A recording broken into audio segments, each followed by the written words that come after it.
Hi, this is Lakshman sir, senior history faculty. ఇప్పుడు మనం చాలా ఇంపార్టెంట్ టాపిక్ హైదరాబాద్లో ఖిలాఫత్ ఉద్యమం గురించి చెప్పబోతున్నాం. మనకు భారతదేశ చరిత్రలో భారత స్వాతంత్రోద్యమంలో భాగంగా కూడా మనకు ఖిలాఫత్ మూమెంట్ ఉంది.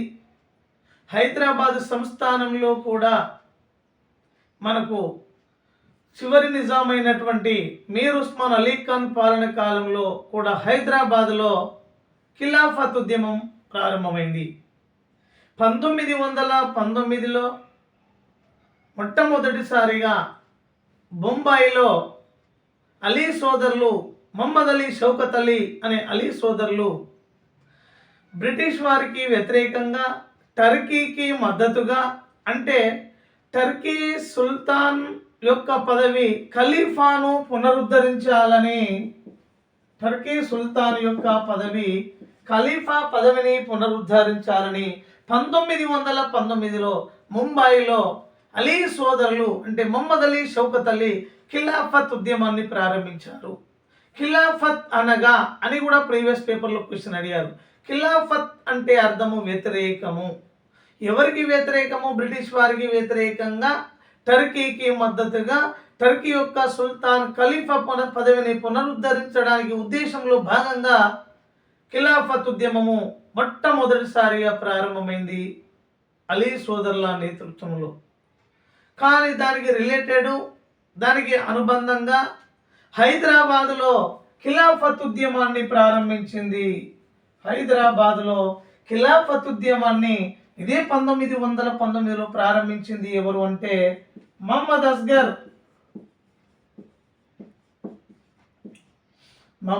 అస్గర్, హసన్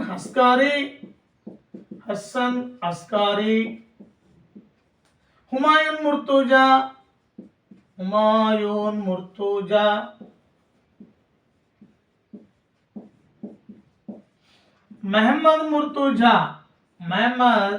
ముర్తుజా వీరు హైదరాబాద్లో ఖిలాఫత్ ఉద్యమాన్ని ప్రారంభించారు. అయితే మొట్టమొదటిసారిగా యావత్ భారతదేశంలో బొంబాయిలో ప్రారంభమైన ఖిలాఫత్ ఉద్యమానికి మహాత్మా గాంధీ కూడా సహకరించాడు. అంతేకాకుండా జాతీయోద్యమ నాయకులైన మదన్ మోహన మాలవీయ, స్వామి శ్రద్ధానంద లాంటి ఈ హిందూ నాయకులు కూడా ముస్లిం మసీదులలో ప్రార్థనలు చేశారు. అదేవిధంగా మహమ్మద్ అలీ లాంటి వారే కాకుండా ఇక్కడ ముస్లిం నాయకులైనటువంటి మౌలానా అబుల్ కలాం ఆజాద్, హజరత్ మొహనీ లాంటి వారు హిందూ దేవాలయాలలో పూజలు చేశారు. అంటే దీని ఉద్దేశం ఏంటంటే బ్రిటిష్ వారికి వ్యతిరేకంగా యావత్ భారతావని చైతన్యవంతంగా ఐకమత్యంతో ఉన్నదని తెలిపే ఉద్దేశంలో భాగంగా యావత్ భారత జాతి ఒకే త్రాటిపై ఉన్నదని తెలిపే విధంగా ఇలాంటి భావజాలానికి శ్రీకారం చుట్టారు జాతీయోద్యమ నాయకులు. అంటే యావత్ భారత జాతి ఒకటి, అంతా ఒకటే అని బ్రిటిష్ వారికి తెలియపరచడం జరిగింది. ఇలాంటి ఖిలాఫత్ ఉద్యమం కాలంలో ఇచ్చినటువంటి నినాదం ఏంటిదంటే ఖిలాఫత్ ఉద్యమ నినాదము అని మనకు క్వశ్చన్ అడిగే అవకాశాలు ఉన్నాయి. హిందూ ముస్లిం జై. ఇక్కడ బొంబాయిలో ప్రారంభమైన ఖిలాఫత్ ఉద్యమ నినాదం ఏంటిదంటే హిందూ ముస్లిం జై. రేపు మనకు తెలంగాణ చరిత్రలో భాగంగా క్వశ్చన్ అడుగుతారు.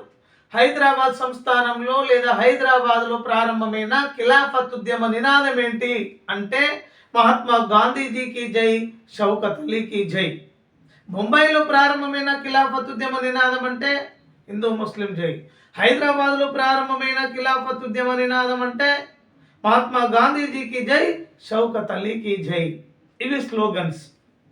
అయితే హైదరాబాద్లో ఈ ఖిలాఫత్ ఉద్యమాన్ని ప్రారంభించినటువంటి ఈ ముస్లిం సోదరులను ఆనాటి చివరి నిజాం మీర్ ఉస్మాన్ అలీ ఖాన్ ఏం చేశాడంటే ఎలాగైనా ఖిలాఫత్ ఉద్యమం నుండి పక్కదోవ పట్టించడానికి, ఉద్యమాన్ని నిర్వీర్యం చేయడానికి మీర్ ఉస్మాన్ అలీ ఖాన్ కుట్రలో భాగంగా ఈ మహమ్మద్ అస్గర్, హసన్ అస్కారీకి, బిరుదులు ఇచ్చాడు. బిరుదులు ఇవ్వడమే కాకుండా వీరిద్దరిని హైకోర్టు జడ్జీలుగా కూడా నియమించడం జరిగింది. మహమ్మద్ అస్గర్కు ఇచ్చిన బిరుదు నవాబ్ అస్గర్ యార్జంగ్. మహమ్మద్ అస్గర్కు మీర్ ఉస్మాన్ అలీ ఖాన్ నిజాం ఇచ్చిన బిరుదు నవాబు అస్గర్ యార్జంగ్.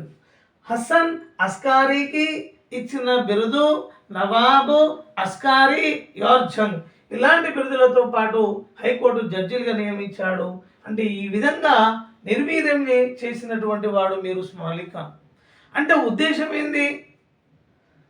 తడ్కే సుల్తాన్ ముస్లిమే, హైదరాబాద్ నిజాం ముస్లిమే అయినప్పటికీ బ్రిటిష్ వారికి వ్యతిరేకంగా జరిగేటువంటి భారత స్వాతంత్రోద్యమ ఏ పోరాటమైనా హైదరాబాద్ సంస్థానంలో జరగడానికి వీలు లేదు అని అర్థం. ఎందుకంటే హైదరాబాద్ సంస్థానం ఒక స్వతంత్ర ప్రతిపత్తి కలిగిన ఒక స్వతంత్ర దేశము.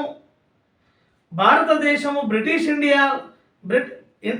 ఇండియా ఆనాడు భారతదేశాన్ని బ్రిటిష్ ఇండియా అని పిలిచారు. బ్రిటిష్ పాలనలో మిగతా భారతదేశం అంతా ఉంటే హైదరాబాదు సంస్థానము ఒక స్వతంత్ర దేశంగా కొనసాగింది. కాబట్టి బ్రిటిష్ ఇండియాలో భారతదేశంలో జరిగే స్వాతంత్ర్య పోరాటానికి హైదరాబాద్ సంస్థానానికి ఎలాంటి సంబంధం లేదు అనే ఉద్దేశంలో భాగంగా మీర్ ఉస్మాన్ అలీ ఖాన్ ఈ ఉద్యమాన్ని నిర్వీర్యం చేసినటువంటి పరిస్థితి. అలాంటి పరిస్థితుల్లో హైదరాబాద్ సంస్థానంలో గతంలో ముస్లిం నాయకులు మీర్ ఉస్మాన్ అలీ ఖాన్కు ఒక బిరుదిచ్చారు. ఏమని అంటే, మా ముస్లిం జాతి మత సంరక్షకుడు మా నిజాం. మా ముస్లిం జాతి మత సంరక్షకుడు మా నిజాం అని బిరుదిచ్చారు. ఈ సందర్భంలో ఏమన్నారు హైదరాబాద్లోని ముస్లిం నాయకులు? ఇక మేము గతంలో మా నిజాంకి ఇచ్చిన మా ముస్లిం జాతి మత సంరక్షకుడు అనే బిరుదును మేము వదిలిపెడుతున్నాము, త్యజించుతున్నామని అన్నారు. దానికి ధీటుగా ఒక సమాధానం ఇచ్చాడు నిజాం. అసలు ఆ బిరుదు ఏంటో నాకు తెలియదు, మీరు ఎప్పుడు ఇచ్చారో అసలే తెలియదు. ఈ చిల్లర బిరుదులు కీచింతు మాత్రాన మేము లెక్క చేయము. మా బిరుదులు Nizamul Mulk, Asaf Jah, star of India, ఈ బిరుదులను మించిన బిరుదులు ఇంకేమున్నాయి అని ఇలా వీరికి సమాధానం చెప్పినటువంటి పరిస్థితి. ఇది హైదరాబాద్లో జరిగిన ఖిలాఫత్ ఉద్యమంలోని కొంత ముఖ్యమైన సమాచారం మాత్రమే ఇంకా ఉంది. ఇది మనం షార్ట్ వీడియో కాబట్టి ఓకే, థ్యాంక్ యూ. లైక్ చేయండి, సబ్స్క్రైబ్ చేయండి.